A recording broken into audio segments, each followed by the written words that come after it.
Welcome to the Real Estate Majlis podcast, where we dive into the latest real estate insights and trends. Whether you are a seasoned investor or a first-time buyer, our podcast is here to provide valuable information and expert advice. This episode is powered by Beirut, the UAE's leading property platform and proud member of the Dubizzle Group. Whether you're buying, selling, or renting, Beirut connects you with real estate solutions tailored to your needs using innovative tools like TrueCheck, TrueEstimate, TrueBroker, and Beirut GPT. From finding your next home to advertising your listings with confidence, Beirut offers real photos, real prices, and real properties, helping you make informed decisions in the market.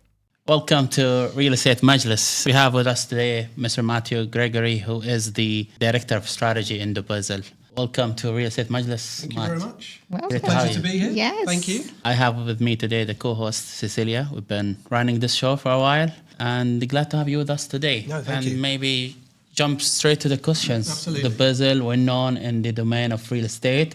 It's the go-to kind of platform for people to locate many things, including real estate. How is the villas and apartments come to the play? I mean, do we still have the same dynamics or things are changing? Well, I think it depends what dynamics you're looking at, right? Yeah, supply, demand. Developers, right, there we go, right. Developers are always going to look at apartments. Apartments, you can build them relatively quickly. Yeah. You get a lot of units clearly in an apartment for what is a small piece of land. If you take villas, you need a huge amount of land. I mean, you just look at the EMAR projects that are coming out. We're talking hundreds, if not thousands, of villas. To look at places like the Valley, you know, big villas, expensive villas in terms of the guide prices that you're looking at there. But apartments is very much where it's at. If we look at the launches that are coming out, it's very apartment based. Yeah. And, you know, I think that will only continue because this is where the demand really is. Yeah. Not everyone can afford a villa. Whereas if you look at apartments, the guide price for some apartments that we see on Dubizzle coming out into the market are between 500,000 to 800,000 for a studio to a one bed.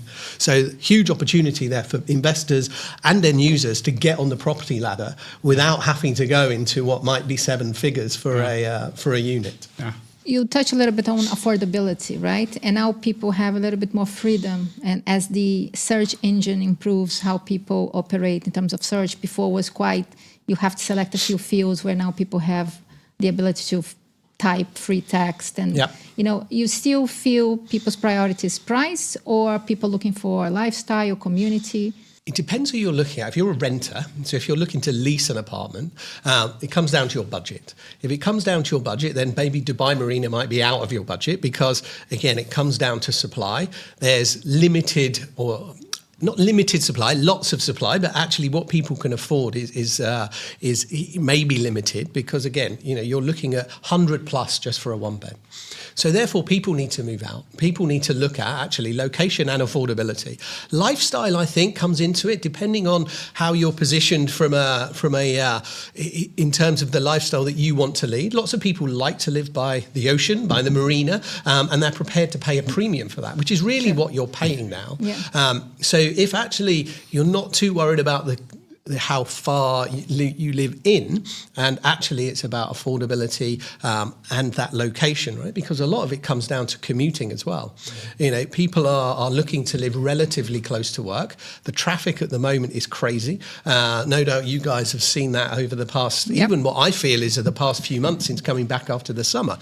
Traffic has just gone to another level. So people are looking to move further towards where they work. But again, it comes down to affordability, right? And I think that's the biggest driver, people searching for apartments within a price range because that's just what they can afford. And it's quite interesting you mentioned about the traffic, and that came to my mind that a lot of brokers, social media, they take a picture of the traffic and say, market's not slowing down. Just like the sitting there. Exactly. Market, no, if we take traffic as an example, it doesn't look like the market's going down. It's the go-to strategy for the brokers. Yeah. Exactly. And not only the physical traffic, actually the digital traffic is also huge. And I think as a platform, you see the traffic.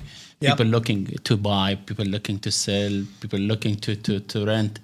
So in terms of the variance between the transaction that is registered in the government registrar and in your platform and the listing as a listing. price, yeah. What's the difference? What's the variance? So we have a platform that we've recently acquired called Property Monitor. Yeah. Property Monitor actually gives us that variance. And before joining Dubizzle, I was actually in a brokerage. So I used to work for a large brokerage, again, in Dubai Marina. And listed price can vary because that pricing journey that you need to take an owner or a landlord on is the job of an agent to make sure that they actually can get it to a price that's sellable, that people are going to feel that they're actually getting a deal. And so, depending on that price variance will depend on how quickly someone might want to sell it.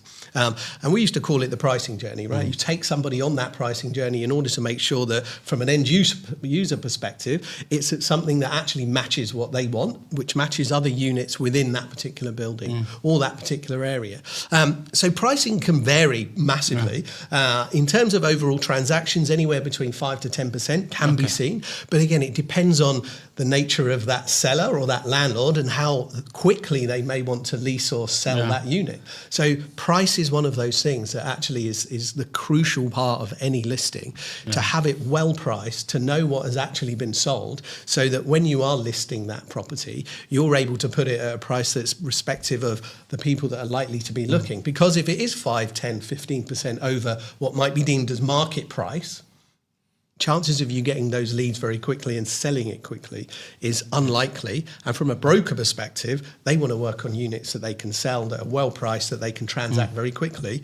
Why? Because these guys want to sell as many things as they can. Again, they need to make money, right? So if they're sitting on lots of units that are massively over what might be the average transacted price, then with all due respect, they're not going to make too much money. Yeah. But it's interesting again because the brokers right now, especially in the villa market, they're saying, no, there's very little margin between the listing to the buying because there's not many units available for sale. Yeah. So therefore, a lot of sellers are getting asking price, which again is an indicator that the market's still very much. I think for villas, like you mentioned there, I think it just comes back to supply and demand, which is what we were talking about earlier. In the ready villa space, supply is just not there.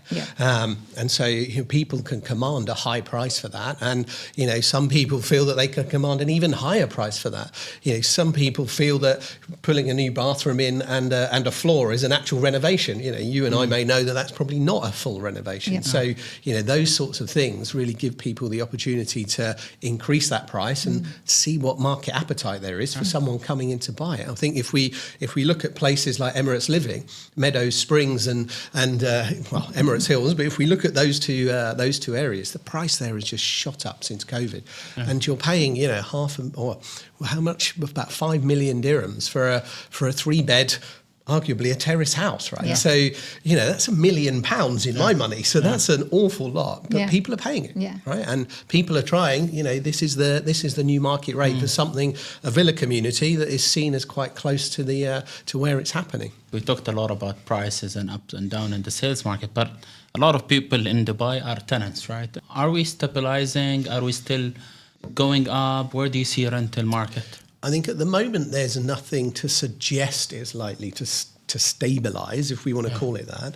We've got many units, 50,000 units coming onto the market. In certain communities where there's the majority of those units, that's going to support stabilisation of rental.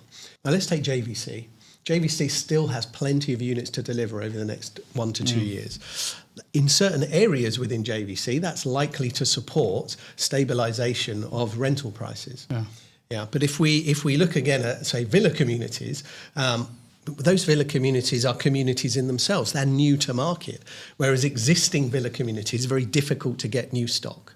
So that's where I think from an apartment perspective, we're likely to be supported by new units coming into the market, which will help stabilise in certain communities. And you mentioned in the beginning about Dubai Marina being one of the most searched or hyped location. But do you see any trends about new communities that were not there last year or the year before that have expressed that you see a large influx of search? Say Damac Hills 2. Damac Hills 2 is, it's a new community. Yes, it's about 3 or 4 years old, possibly more from certain parts of that community. But there's new launches happening happening there all the time. But actually, as people now want to come out of an apartment, say back into a villa prices there have gone up. It's double digit in terms of increase in Damac Hills too. From a commuting perspective, that's reasonably far out, right? I know that there's a lot of space, but Damac Hills 2 is about as far as you get, that town square and a few others.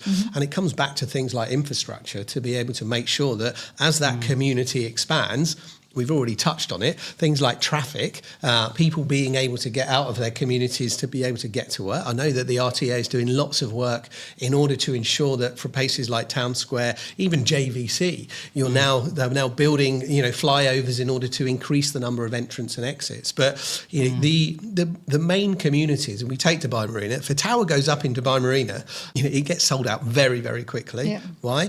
Limited new supply. Yeah. A number of the buildings in Dubai Marina are now, I wouldn't say class old, but from a Dubai perspective, 15 years old. Yeah.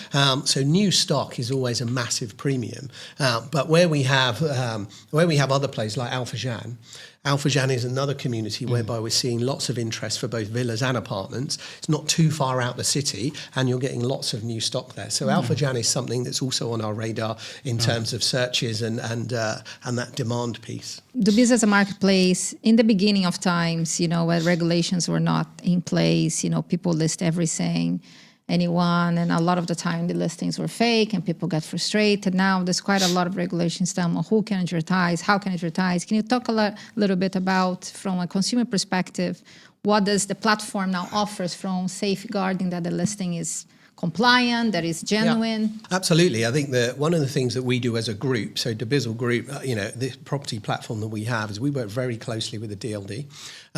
We've been meeting with the DLD sort of fortnightly in some months, and we certainly have conversations with them on a weekly basis. They share any listing that's actually violating their rules to us directly.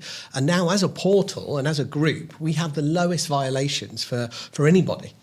Because we work so closely with them, we take a lot of the information out from the Trukhizi permit. So if the Trukhizi permit says it's a 2-bed, but you have it listed as a 3-bed, we won't list that. Yeah. And the market and needs to catch up with that a bit, because if you're an owner, you need to go and get your new title deed that says a 3-bed because you've just extended your villa. Now, that process is something that people generally don't do, but we follow the DLD rules to as much as we possibly can. We work with them very closely in order to make sure that as a platform, we're as we comply with them as much as we possibly can, and that will just continue to ensure that actually, we become the most sort of valid platform in terms of ensuring that all of our listings are genuine, all of them match what we have off the Trukhizi permit, and that's something that we work very closely with the DLD on, and we will continue to do so, because you're right? Historically, portals, we're going back a way now, were deemed as being able to basically post anything. We've very much moved away from that, and as a platform, we will only continue to work with the DLD in order to make sure we're as compliant as possible. And is that an expiration date? Because again, you might get a compliant listing, let's say in 3 weeks it got rented by someone, and sometimes the brokers can be a little bit cheeky and they don't turn it off. Yeah. So is there any magic to make sure it gets automatically turned off, or is the future? I think from a rental perspective, that's the future. From a sale perspective, it's very easy because it's all digital. Yeah. As you know, right? It's all very much digital. We have the A's, the B's. We understand exactly when a unit is sold. We then take the Trukhizi permit. The Trukhizi permit's cancelled on the back of it, and we will take that listing down. For leasing, we have a little bit of a way to go because, again, having worked in a big real estate agency, leasing is not as digitized as it was, and also you can have multiple listings under the same, right? Because again, it's not first 3 past the post. You can have the first 3 that actually are able to verify and true check their unit, depending on which platform you're on. However, what we encourage is to make sure that they're not going to get fined. So we try and educate the agencies as much as we can to ensure that should that unit have gone, they're removing it off the platform as quickly as they can. And if they know it's listed, other agencies are then removing it too. But that is a journey that we're going on at this moment in time. Yeah. And so, yes, we very much need to be part of it. And it must be a really hard time to monitor all of this, no? Yeah. It is, but we're a tech platform, so we use tech in order to do that. AI, and I think that when 10 years ago it might have been moderated by people, and in fact it was. I mean, I used to work at Dubizzle back in 2017 as well, and back then we had a large moderation team. Clearly, tech has taken over that now. Course, yeah. AI and all the other pieces that we know are there in order to make sure everything's moderated. So very much. I mean, again, it comes back to our relationship with the DLD, the information that they share with us, and our relationship with the agencies to make sure that they are being as compliant as they possibly can. So we work with them to ensure that they're not the ones at risk as well. Recently, we've seen a complete change in Abu Dhabi as well from how the listing works. You want to talk a little bit about that? Yeah, sure. So again, we work closely with Adrec, who have just recently brought out the Mahmood system. Excuse my pronunciation, but it's very similar to Trikisi. I think the biggest challenge there is just it's something new. It's something new for the population. Yes. A vast amount of the population, a local population, are owners. And so it's something new that they need to get used to. And we're very much at the forefront of ensuring that we have compliance videos. Our team are extremely well connected within Adrec to try and make sure, again, that we're being as compliant as we can. And we've taken a big hit, right? I mean, we're now working with Adrec to ensure that listings are compliant. And we've seen a massive drop in terms of listings. That is starting to come back now. As we educate more, so owners, landlords alike, they will understand the processes involved in order to make sure that agencies can actually list their units, because you have to go into a UAE pass, and people that are unaware feel that there's something there that necessarily shouldn't be. So we're at the forefront to try and make sure that the population, that the landlords, the owners are all as educated as they can be to know the situation. But yes, it has been quite difficult, especially for agencies in Abu Dhabi. But we all went through it in Dubai as well. Trikisi is a digitized way. It's very similar in the way in which it works. So, permits need to be required. And once we get those, we'll start to see the market go up. But one thing that we've not seen on a platform, listings have come down, absolutely, because of the fact that now permits that need to be gained. We've not seen the number of people looking go down. So the listings now that are on our platform, Dubizzle, they are getting a huge number of leads. Because the demand hasn't disappeared. Just because the listings have come off because of the new permits, the demand is still very much there. So what we see on Dubizzle, the leads per listing that the now agencies are getting, which clearly they can cross-sell as well to other units, is gone through the roof. So yes, it's still seeing a lot of demand in Abu Dhabi. No, it's very important because obviously owners, they need to also be accountable, right? I think what this does is ensure not just is the brokers running around from getting documentation signed or pictures, but the owners also being accountable to what they're signing for, what they're doing with the properties, or agreeing on the price. And as you said, progress is uncomfortable, but it's a must. And the people who actually comply, they are going to be the ones that are going to fully benefit from this. Absolutely, and the benefit is there, right? And we see it through the platform. For those who are using Dubizzle, what are the recommendation guidelines to make the best out of it, to make sure that they don't have, let's say, a bad experience when it comes to prices and over expectation and below expectation? So what are your recommendation, what they should do, what kind of tools they should use? I think if you're a consumer coming to the platform, Dubizzle as a platform now offers you an awful lot of data around transactions, what's been transacted recently. You can see trends, and us as a platform, we try and empower the consumer as much as they possibly can to make informed decisions, because long gone are the days where you just wholly rely on a broker in order to do that. And there's lots of good brokers out there that would happily and readily give you the information that you need in order to ensure you're making the right decision. But as a platform and as Dubizzle, now we want to try and empower them with their own data so they can really decide on whether or not there's value. whether or not that area is a good area from an investment perspective.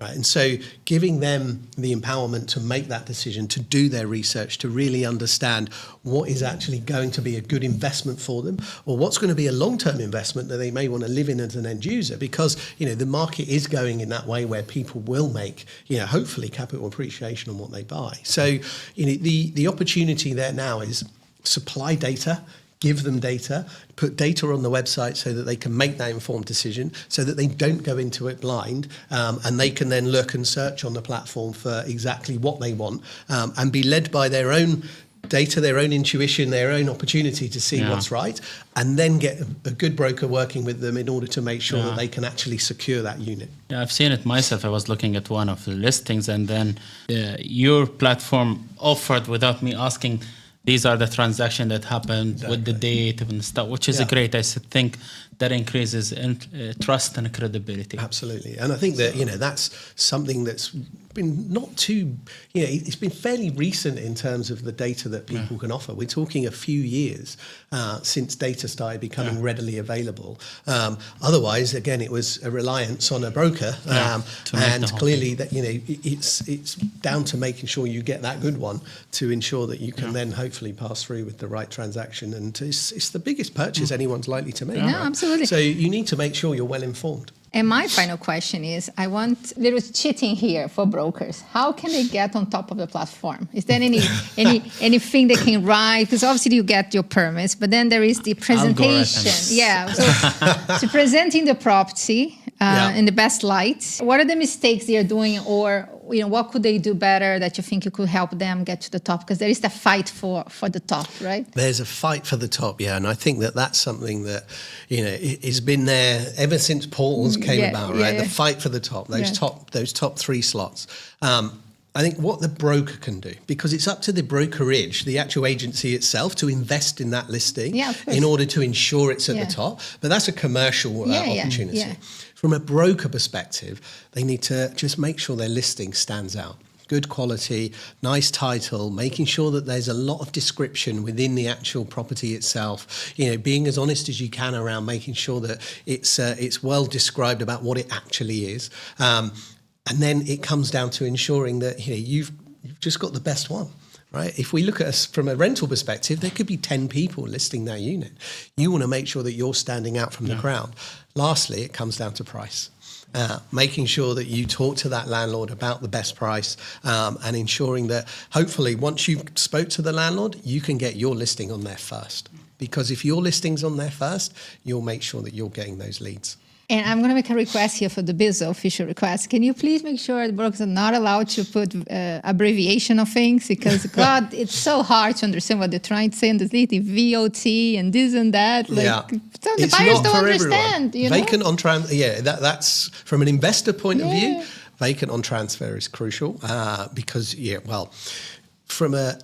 from an end user, clearly, if it's not vacant, you can't move into it. Yeah, exactly. If you've got an investor, it might be on old rent, therefore you want to make sure that you might be able to get the new market value for that rent. So, but yes, abbreviations are a bit crippling when it comes to understanding what the units actually people are. assume people understand what they mean, and sometimes, be clear on your communication, right? VOT is a challenging one, especially if you don't know what it means. Exactly. Matt, thank you. It was a pleasure. It was very enlightening. Dubizzle with us today. So thank you so much for coming. Thank you for having me. Thank you, Doctor. Thank you.